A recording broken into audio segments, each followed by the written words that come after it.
एक ही novel world कहानियों की दुनिया में आपका स्वागत है। तैयार हो जाइए क्योंकि आप उस सफर में कदम रख चुके हैं जहां हर कहानी एक नई दुनिया का रास्ता खोलती है और हर मोड़ पर छुपा है खौफनाक ट्विस्ट। यहाँ हर किरदार सिर्फ खास नहीं बल्कि खेल का खिलाड़ी है या शिकार। स्वागत है एक ही नॉवल वर्ल्ड में जहाँ कहानियां चलती नहीं दौड़ती हैं। अध्याय 4। पहला स्पिरिट स्किल, नीला गुंबद कटाव।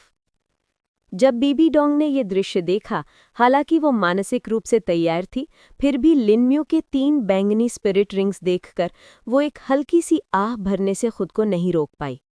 ये सचमुच सच है और उसकी स्पिरिट पहले से अलग है। उस डायरी कॉपी में जो लिखा था वो सच है। परिणाम स्वरूप बीबी डोंग का भाव और भी गंभीर हो गया।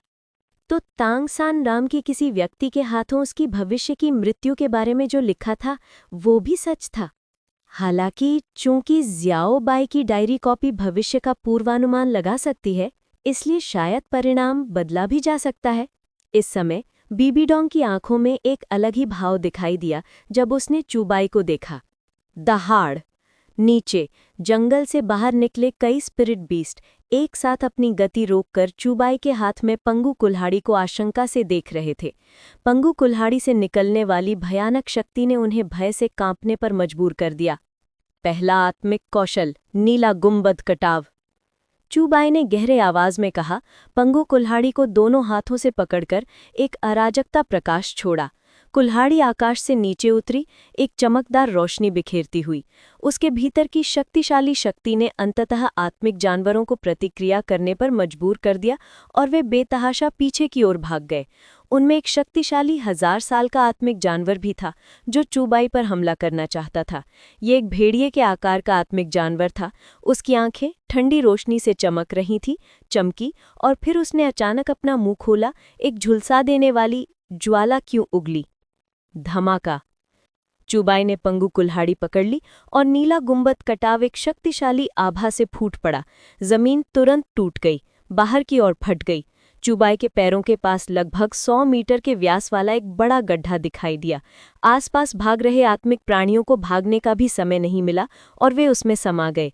उनका पूरा शरीर भी नहीं बचा और आग उगलने वाला भेड़िया जैसा आत्मिक प्राणी भी चूबाई के सामने गिर पड़ा, लगातार छटपटा रहा था। उसके शरीर का वो आधा हिस्सा जो सबसे पहले नीला गुंबदनुमा कटाव से टकराया था, खून से लथपथ था, बेहद दुखद। कितनी शक्तिशाली शक्ति! बीबी डोंग आसमान से उतरी। उन्हें लगा कि ये पहला आत्मिक कौशल अविश्वसनीय रूप से, लगभग हास्यास्पद रूप से शक्तिशाली था। क्योंकि वो चूबाई की डायरी कॉपी के बारे में सीधे तौर पर कुछ नहीं बता सकती थी, बीबी डोंग केवल आश्चर्य का नाटक करके कह सकी, चाओबाई, तुम्हारी आत्मा और आत्मिक वलय को क्या हो रहा है? कल रात जब मैं साधना कर रही थी, मेरी आत्मा अचानक उत्परिवर्तित हुई और एक अनोखी ऊर्जा मेरे शरीर में प्रवाहित हुई। उस शक्तिशाली शक्ति ने मुझे बेहोश कर दिया और जब मैं जागी तो ऐसा लगा। चूबाई ने संयम का दिखावा करते हुए कहा। हालांकि जैसे ही उसने ये कहा, उसे पहले ही पछतावा हो गया था। ऐसी बेहद बतूसी वजह पर कौन यकीन करेगा? हालांकि चूबाई को स्तब्ध कर देने वाला एक दृश्य सामने आया। बीबी डोंग ने सिर हिलाया। आत्मा इस दुनिया की सबसे अद्भुत चीज है। उत्परिवर्तन सामान्य है, बस ये अच्छी दिशा में उत्परिवर्तित होती है। इस शक्ति का उपयोग करने का प्रयास करें। अगर आपको अस्वस्थ महसूस हो रहा है चूबाई, तो मुझे जरूर बताएं। बीबी डोंग के गंभीर व्यवहार को देखकर चूबाई ने सिर हिलाया, लेकिन मन ही मन सोचा, हे भगवान, क्या वो सचमुच ऐसा मानती है? और चूबाई को अचानक पता चला कि उसकी डायरी की कॉपी उसके दिमाग में आ गई है और वो चीजों को रिकॉर्ड करने में सक्षम लग रही थी। क्या मैं बिना कलम के डायरी लिख सकता हूं? मानो बीबी डोंग की नजरें लगातार उस पर टिकी हुई थीं। चूबाई ने डायरी में अनजाने में बड़बड़ाया, बीबी डोंग मुझे क्यों घूर रही है? क्या वो पहले ही मेरी बात पर यकीन नहीं कर चुकी थी? क्या हो सकता है कि मेरा दोस्त बहुत सुंदर है और बीबी डोंग मुझ पर मोहित हो गई है? हालांकि मुझे पता है कि मेरा आकर्षण लाजवाब है, लेकिन इसके बारे में इतना बेबाक मत बनो, मैं शर्मीली हूँ। बीबी डोंग, जो उसके बगल में थी, अचानक लड़खड़ा गई, लगभग जमीन पर गिरने वाली थी। इस हरकत से चूबाई भी चौंक गई, जिसने बीबी डोंग को अजीब नजरों से देखा। बीबी डोंग अपने पुराने व्यवहार में लौट आई। ये स्पष्ट था कि उसने ये भी जान लिया था कि वो अपनी चेतना में चूबाई की डायरी की कॉपी देख सकती है। उसके होश खोने का कारण ये था कि चूबाई की बातों ने अभी अभी उसका गला घोंट दिया था। तो वो असल में अपने मन में इन बातों का हिसाब लगा रहा था।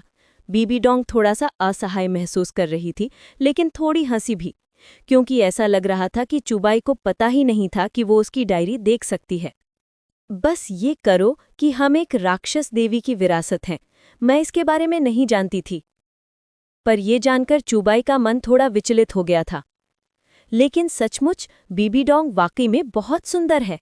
बस अफसोस कि वो एक निकम्मे के चक्कर में पड़ गई और आखिरकार उसने राक्षस देवी भी विरासत में ले ली। उसे सारी चीजों में से बदसूरत राक्षस देवी ही क्यों विरासत में मिली? और सबसे बढ़कर राक्षस देवी तो सामर्थ्य में एक प्रथम श्रेणी के देवता ही है। अंतिम असुरदेव तांगसान का सामना करने पर उसका एकमात्र परिणाम पतन होगा। हालांकि मुझे नहीं पता कि बीबी डोंग की राक्षस विरासत कितना आगे बढ़ी है, फिर भी उसे जल्द से जल्द अपनी शक्ति बढ़ानी चाहिए। शायद तब उसे अपनी धार्मिकता बदलने की क्षमता हासिल हो जाए। बीबी डोंग हैरान थी। केवल वही अपनी राक्षस विरासत के बारे में जानती थी। कियान दाओलियू ने शायद उस पर किसी देवता की आभा महसूस की होगी, लेकिन वो इतनी जल्दी कोई कदम उठाने की हिम्मत नहीं करेगा। फिर भी चूबाई जानता था। ये सोचकर बेबी डोंग अब चूबाई की डायरी में दर्ज बातों से पूरी तरह आश्वस्त हो गई। और उसी समय कियान रनशू ने भी नोट्स की सामग्री देखी। ये विकृत व्यक्ति भी कितना आत्मदुग्ध है। लगता है वो अब उस महिला के साथ है। हालांकि जब उसने नीचे लिखी बातें देखी तो वो भी थोड़ी हैरान थी। राक्षस देवी विरासत? वो पहले से ही किसी देव विरासत से गुजर रहा है। क्या दादाजी को इसके बारे में पता भी है? अंतिम दो शब्दों ने कियान रनशू के चेहरे पर उलझन पैदा कर दी। तांगसान, ओ तांगसान, तुम असल में कौन हो? कियान रनशू ने गहरी सांस ली। उसकी इस तांगसान में और भी ज्यादा दिलचस्पी बढ़ती जा रही थी। चूबाई, क्या तुम्हें लगता है कि वर्तमान डुलुआ महाद्वीप का एकीकरण जरूरी है? बीबी डोंग के अचानक सवाल ने चूबाई को थोड़ा स्तब्ध कर दिया। क्या 12 साल के बच्चे के साथ इस पर चर्चा करना उचित है? चाहे वो कहीं भी हो, जो लंबे समय से विभाजित है उसे एकीकृत होना ही होगा। डुलुआ महाद्वीप की वर्तमान स्थिति दो महान साम्राज्यों के बीच निरंतर विवादों को दर्शाती है, और महाद्वीप के बाहर अन्य विश्व भी हैं जो छुपे हुए खतरों को आश्रय दे रहे हैं।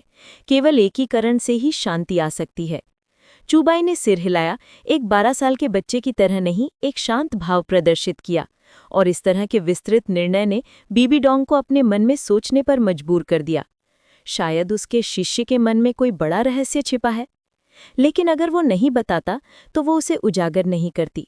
वो लंबे समय से चूबाई को अपने बच्चे की तरह मानती थी। शायद कियान रनशू के साथ उसके लगातार संघर्षपूर्ण संबंध के कारण ही बीबी डोंग ने अनजाने में चूबाई को एक भावनात्मक निकास के रूप में माना।